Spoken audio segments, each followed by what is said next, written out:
Hello students, आप सबों का स्वागत है इस न्यू वीडियो में। और इस वीडियो में हम लोग बात करने वाले हैं बीकॉम के स्टूडेंट जितने भी हैं सेमेस्टर 1 वाले। बिजनेस इकोनॉमिक्स का इम्पोर्टेंट टॉपिक है जो इस सेशन में कवर करने वाले हैं। तो चलिए वीडियो को स्टार्ट करते हैं। शुरू लेके लास्ट तक देखिएगा बिना स्किप किए हुए, तभी समझ में आएगा। देखिए पहला हमारा है यहाँ पर डिमांड एनालिसिस एंड फोरकास्टिंग। क्या है डिमांड एनालिसिस? सबसे पहले टॉपिक चेक करवा देते हैं क्या क्या है, ठीक है। देखिए फिर प्रोडक्शन एंड कॉस्ट एनालिसिस है जो सबका डेफिनेशन पॉइंट बाय पॉइंट लिखा हुआ है। कैपिटल मैनेजमेंट है, ठीक है। उसके बाद मैक्रो माइक्रो इकोनॉमिक जो होती है इंपॉर्टेंट टॉपिक है ये है। उसके बाद आपको डिमांड एनालिसिस है। उसके बाद बात अगर करें तो लॉ ऑफ डिमांड है, इलास्टिसिटी ऑफ डिमांड है। तो ये सारे इंपॉर्टेंट जो डेफिनेशन है इस सेशन में कवर होने वाले हैं। तो चलिए वीडियो को धीरे धीरे स्टार्ट करते हैं। देखिए पहले जो है हम लोग जानते हैं इसका definition demand analysis and forecasting का। देखिए demand is a starting force for any business form to emerge. A business form is a economic organism which transforms productive resource into goods and services that are to be sold in A market, ठीक है।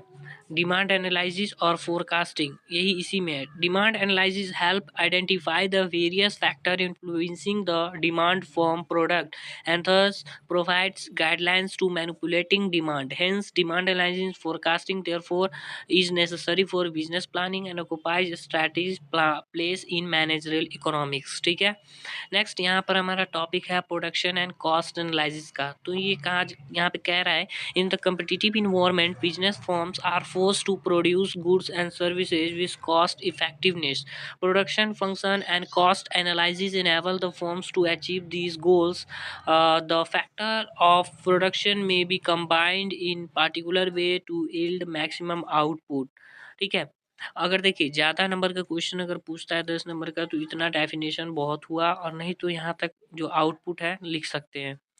उसके बाद हमारा यहाँ पर है capital management. ये topic है capital is one of the most important factor of production in developing countries like India. It is limited factor on the economic development. Okay. Next topic है हमारा इकोनॉमिक जो होते हैं हमारे दो कैटेगरी में क्लासिफाइड किए जाते हैं। माइक्रो एक होता है माइक्रो, एक दूसरा होता है मैक्रो, ठीक है। तो पहला हमारा पे मैक्रो यहाँ पे डेफिनेशन लिखा हुआ है क्या कि macro economics is the study of the economic system as a whole. और micro economic other other hand देखिए मैक्रो इकोनॉमिक जो होता है हमारा इकोनॉमिक सिस्टम का पूरा जो है स्टडी है, पढ़ाई होता है इसमें। और माइक्रो इकोनॉमिक्स हमारा क्या है behaviour of the individual economic. इसमें इकोनॉमिक जो एक्टिविटी होती है उस पे हम लोग क्या करते हैं फोकस करते हैं। Firms and individual and their intersection in market, ठीक है। वो सारा स्टडी करते हैं मैक्रो में। और माइक्रो मतलब क्या होता है छोटा, तो मतलब कम पढ़ेंगे उसमें। मैक्रो मतलब बूढ़ा तो ज़्यादा। देखिए इकोनॉमिक्स को यहाँ डिवाइड किया गया है माइक्रो और मैक्रो में। और इसमें आपको मैक्रो में आ जाता है individual, house hold, form, industry. और इसमें हमारे आ जाते हैं मैक्रो में लेबर, इन्फ्लेशन, बिजनेस साइकिल और अनएम्प्लॉयमेंट। ये मोस्ट जो है इम्पोर्टेंट डायग्राम में स्ट्रक्चर बना हुआ है टाइप्स लिख करके, तो इसको ध्यान से रखिएगा। अब यहाँ पे माइक्रो इकोनॉमिक, तो micro economic is study of a particular forms particular house hold.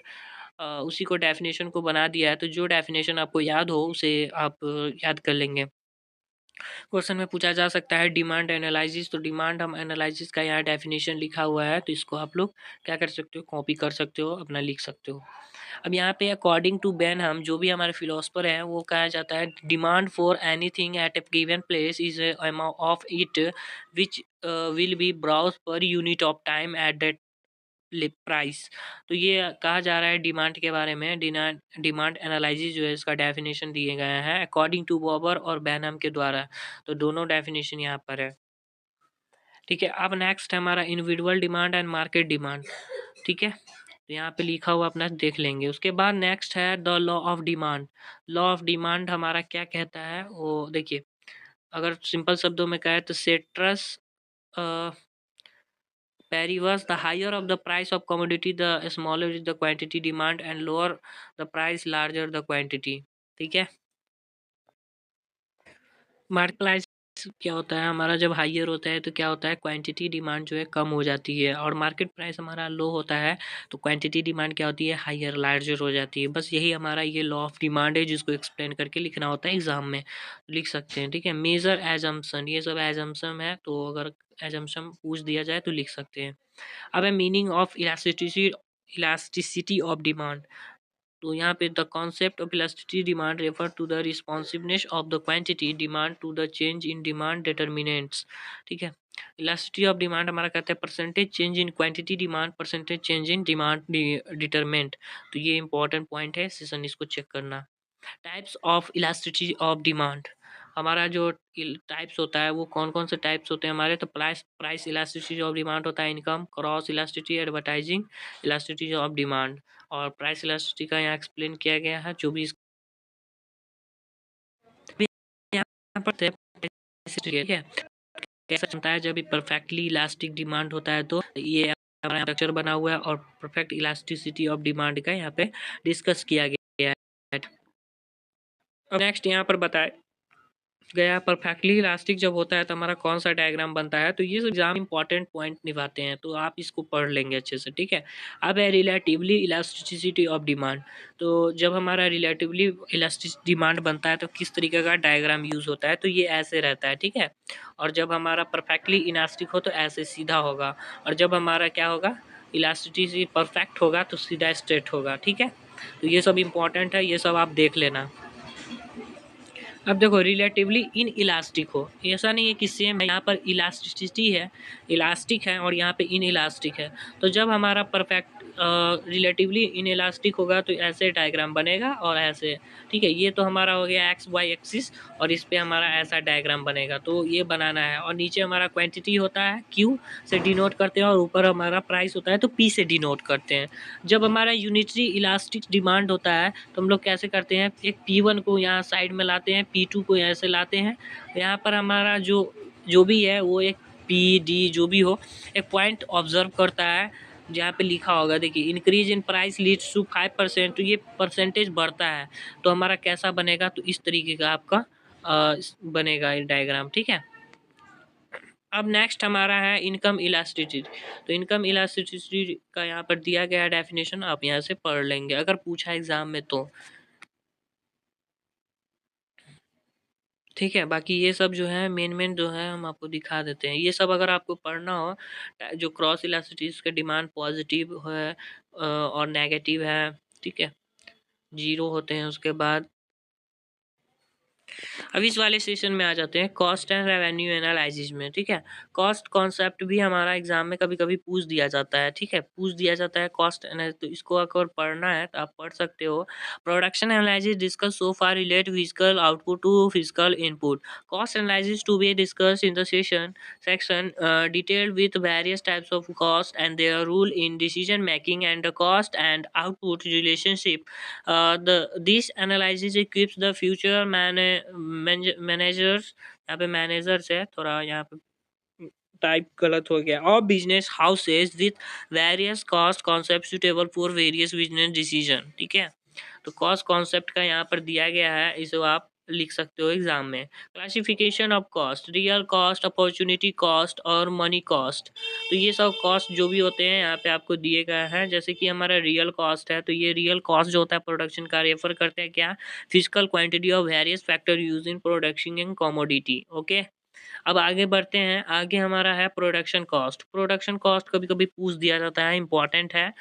ठीक है, VVI है तो इसको आप देखेंगे। Production cost has been called as the total amount of money spent in the production of goods. They include the cost of raw material and freight your the cost of manufacture, the wages of worker engaged in the manufacture of the commodity, and salaries of the manager and other office staff, including those of peons। तो ये हमारा इसके अंदर expense जो आते हैं वो होते हैं rent, interest on capital, taxes, insurance, other incidental expenses like cost of repairs and replacement. They include both prime cost and supplementary cost. कि सेलिंग कॉस्ट की अगर बात करें तो सेलिंग कॉस्ट का डेफिनेशन यहाँ दिया गया है। कहता है selling cost are the cost of marketing advertisement and salesmanship.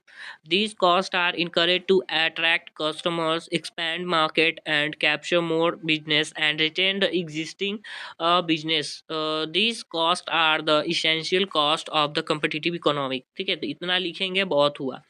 अब यहाँ पर है फिक्स कॉस्ट, वेरिएबल कॉस्ट, जो मोस्ट इंपॉर्टेंट होता है। फिक्स कॉस्ट कहता है फिक्स कॉस्ट यहाँ से are cost that don't change with the quantity of the output produce.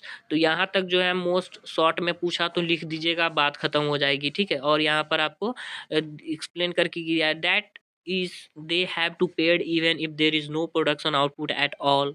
और यहाँ पे एग्जांपल दिया है इतना। ठीक है, तो ऊपर में ही जो है वेरिएबल कॉस्ट हमारा वैसा कॉस्ट है जो कि चेंज हो जाता है क्वांटिटी ऑफ आउटपुट प्रोड्यूस के साथ, और ये हमारा चेंज नहीं होता है, इतना ही याद रखना है। फिक्स कॉस्ट चेंज नहीं होता है क्वांटिटी ऑफ आउटपुट प्रोड्यूस के साथ, वेरिएबल कॉस्ट चेंज होता है क्वांटिटी ऑफ आउटपुट प्रोड्यूस के साथ। ठीक है, एवरेज कॉस्ट अगर पूछे तो एवरेज कॉस्ट का दिया, average cost are the total cost divided by quantity of output.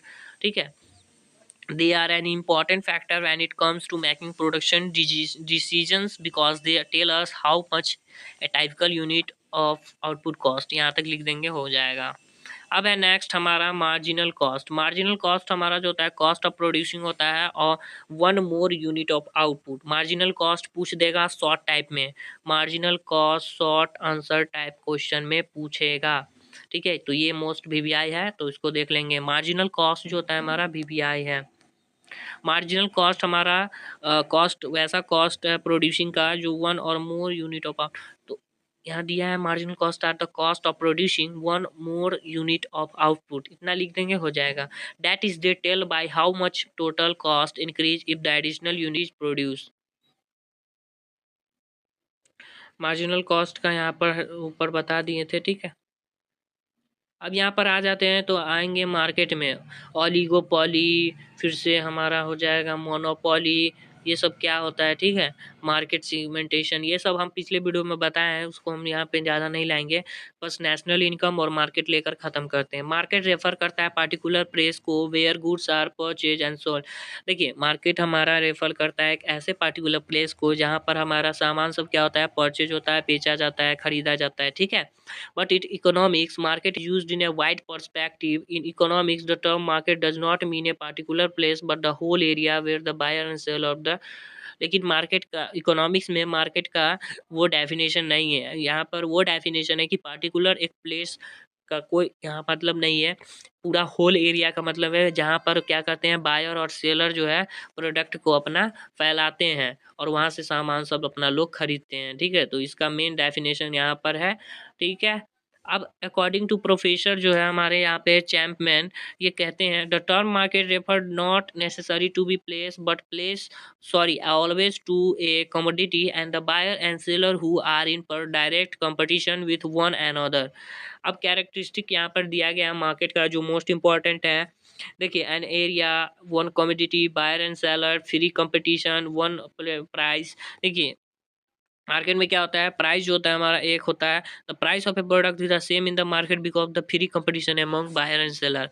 Buyer और सेलर में फ्री कंपटीशन है यहाँ पर, इसके कारण क्या होता है कि हमारा जो प्राइस है एक ही रखा जाता है। ठीक है, उसके बाद बायर एंड सेलर दिया है, फ्री कंपटीशन दिया है। ठीक, नेक्स्ट हमारा है perfect competition market. Most VVI question जो आपके एग्जाम में आएंगे ही आएंगे 100%, लिख के ले लो। परफेक्ट कंपटीशन मार्केट जो होता है हमारा क्या होता है, perfectly competitive market is one in which the number of buyers and sellers is very large, all engage in buying and selling A homogeneous product without any artificial restriction and positive perfect knowledge of market at the time. Perfect competition वही हमारा है, एक वैसा होता है जो कि जितने भी नंबर ऑफ बायर और सेलर है बहुत ही ज़्यादा मात्रा में सब इंगेज होते हैं खरीदने और बेचने में। ठीक है, जो भी प्रोडक्ट होते हैं उनके, और बिना किसी आर्टिफिशियल रिस्ट्रिक्शन के। ठीक है, और उनको परफेक्ट नॉलेज होता है मार्केट के बारे में, यही दिया गया है यहाँ पर, तो वही होगा। अब है मोनोपोली मार्केट। मोनोपोली मार्केट क्या होता है, जहाँ पर कि हमारा सिर्फ जो है monopoly, monopoly is a market situation in which there is only one seller of a product with barrier to entry of others. ठीक है, एक ही वहाँ पर सेलर होता है मोनोपोली मार्केट में। ओलिगोपोली हमारा होता है जहाँ पर few firm selling homogeneous. Oligopoly जो होता है हमारे पे वैसा मार्केट सिचुएशन है जहाँ पे क्या कुछ फर्म्स है अपना सेल करते हैं होमोजेनियस डिफरेंशियल प्रोडक्ट को। ठीक है, चलिए नेक्स्ट। अब आ जाते हैं नेशनल इनकम के तरफ। नेशनल इनकम हमारा होता है क्या, इंट्रोडक्शन यहाँ पर दिया गया है और डेफिनेशन ऑफ नेशनल इनकम यहाँ रहा। देखिए इसको हमारा डेफिनेशन किए हैं बहुत से लोग, मार्शेलियन ने किए हैं। ठीक है, मार्शल जिसका नाम है। तो मार्शलियर डेफिनेशन हमको कहते हैं the labour and capital of A company acting on it's natural resource products annually a certain net aggregate of commodities material and immaterial include service of all kind. देखिए ये जो है अगर आप ऐसे लिखते हैं ना the Marshallian definition according to Marshall, तो इससे क्या होता है एग्जामिनर देखता है तो नंबर आपके इंक्रीज होने के चांसेस बहुत ज़्यादा रहते हैं। ठीक है, तो जिनके भी अकॉर्डिंग कहा गया है वो करके अगर लिखते हैं तो बहुत अच्छा रहता है। अब है यहाँ पे नेशनल इनकम के कॉन्सेप्ट। देखिए जीडीपी, जीडीपी का फुल फॉर्म होता है हमारा क्रॉस डोमेस्टिक प्रोडक्ट। अगर पूछ दिया जाए जीडीपी एनएपी, ठीक है, तो एग्जाम में भयभीत नहीं होना, अपना देना है लिखना है। ग्रॉस डोमेस्टिक प्रोडक्ट होता है इसका डेफिनेशन। और ये हमारा different way to measure three, ये मेजर का दिया गया तो मेजर अभी अच्छा उतना जानना नहीं है। अब important of national income analysis for the economy, national policy, economic planning, economic model research per capital income, distribution of income. ठीक है, तो ये सब आपको पढ़ लेंगे, इम्पोर्टेंट है नेशनल इनकम एनालिसिस के। नेक्स्ट आगे अगर बढ़ेंगे तो है फंक्शन ऑफ इकोनॉमिक सिस्टम। ठीक है, तो अगर पढ़ना हो तो पढ़ लीजिएगा। यहाँ पर है सोशियोलॉजिस्ट, जो इम्पोर्टेंट है वही बता रहे हैं। Sociology refer to the government ownership of the means of production planning by the government and income distribution सेमिल्सम। ये सोशियोलॉजी इकोनॉमिक्स का डेफिनेशन है, इसको आप लोग याद करें। देखिए जहाँ समझाने वाला वो समझा देते हैं इकोनॉमिक्स। ठीक है, अब यहाँ पर है meaning. Sociologist means the system under which economic system is conduct controlled and regulated by the government so ensure welfare and equal opportunity to the people in a society. यहाँ पे मेन मीनिंग दिया गया है तो इसको भी आप याद कर सकते हैं। ठीक है, मेन फीचर जो होता है हमारा सोशल इकोनॉमिक का वो है collective ownership, economic social and political equality, economic planning, no competition, positive role of government, work and wages according to ability and needs, maximum social welfare. अब है यहाँ पर मिक्स इकोनॉमी, मूरद के अकॉर्डिंग मिक्स इकोनॉमी जो होता है हमारा ऐसा economy in which both government and private individual exercise economic control, जहाँ पे हमारा गवर्नमेंट भी और प्राइवेट इंडिविजुअल भी यहाँ पर क्या कर सकते हैं, एक्सरसाइज इकोनॉमिक कंट्रोल को कर सकते हैं। ठीक है, अब यहाँ पर है मेन मिक्स इकोनॉमी का बताए हैं ऊपर में। अब यहाँ पे फेन फीचर दिया है को existence of private and public sector, personal freedom, private property is allowed, economic planning. ठीक है, अब यहाँ पे है price mechanism and control price. अब यहाँ पे मेन इंपॉर्टेंट जो टॉपिक है लिबराइजेशन, प्राइवेटाइजेशन, ग्लोबलाइजेशन, उसको भी चलते बनते हैं। LPG stands for liberalisation, privatisation and globalisation. ठीक है, यहाँ पर लिबराइजेशन, प्राइवेटाइजेशन एंड ग्लोबलाइजेशन के अंदर एलपीजी स्टैंड फॉर एल से हो गया लिबराइजेशन, पी से हो गया प्राइवेटाइजेशन एंड जी से हो गया ग्लोबलाइजेशन। तो ये हमारे क्या है economic policy approach international banks for development of the company. ये एजेंसियाँ जो है Indian government to open on trade one done by the private sector and between India and other countries. ये सब हमारे होते क्या है, देखिए उदारीकरण इसको बोलते हैं, प्राइवेटाइजेशन जिसको अभी क्या कर दिया गया है, शिफ्ट कर दिया गया बहुत सारे गवर्नमेंट चीज़ों को। अब है यहाँ पे ग्लोबलाइजेशन, सामान को एक जगह से दूसरे जगह क्या कर सकते हैं इजीली आप लोग ग्लोबलाइज के अंदर ट्रेड कर सकते हैं आप लोग बाहर भी। तो यहाँ पर सबका है लिखा हुआ देखते हैं। देखिए लिबराइजेशन उदारीकरण जो होता है हमारा, इसका मेन एम है क्या, to put an end to those restriction which become hindrance in the development growth of the nation। राष्ट्र के ग्रोथ में जो भी हमारे रिस्ट्रिक्शन आते हैं उनको खत्म करना। ठीक है, सीधा सीधा मतलब है यहाँ पर बात खत्म। ऑब्जेक्टिव जो होता है लिबराइजेशन पॉलिसी का ये यहाँ पर है, देख लेंगे। To increase competition amongst domestic industry, to encourage foreign trade with other country, with regulate import and export, enhancement of foreign capital technology to expand global market frontier of the country to diminish the debt burden of the company. Capitalization क्या मतलब है? It is the increment of the dominating role of private sector companies and the reduced role of private sector. बताएं, government, private sector, public sector हमारा जो है उसको क्या करना, कंपनीज को कम करके प्राइवेट सेक्टर कंपनीज को क्या करना, ज़्यादा डोमिनेट करना और ज़्यादा उनको बढ़ाना, ठीक है, और पब्लिक सेक्टर को कम कर देना। ये हम प्राइवेटाइजेशन के अंदर आता है। बहुत सारे चीज़ क्या है कि प्राइवेट का रूप धारण कर लिया, प्राइवेट ज़्यादा हो गया, तो प्राइवेटाइजेशन के अंदर यही होता है, ठीक है। अब प्राइवेटाइजेशन के फॉर्म्स दिए गए हैं यहाँ पर, तो ये आप पढ़ना हो सिलेबस के अकॉर्डिंग पढ़ लेंगे। ऑब्जेक्टिव यहाँ पर दिए हैं प्राइवेटाइजेशन के, ठीक है। अब है ग्लोबलाइजेशन। ग्लोबलाइजेशन का क्या मतलब होता है? ट्रेड कर देना ग्लोबल पूरा इकोनॉमी में। It means to integrate the economy of one country with the global economy.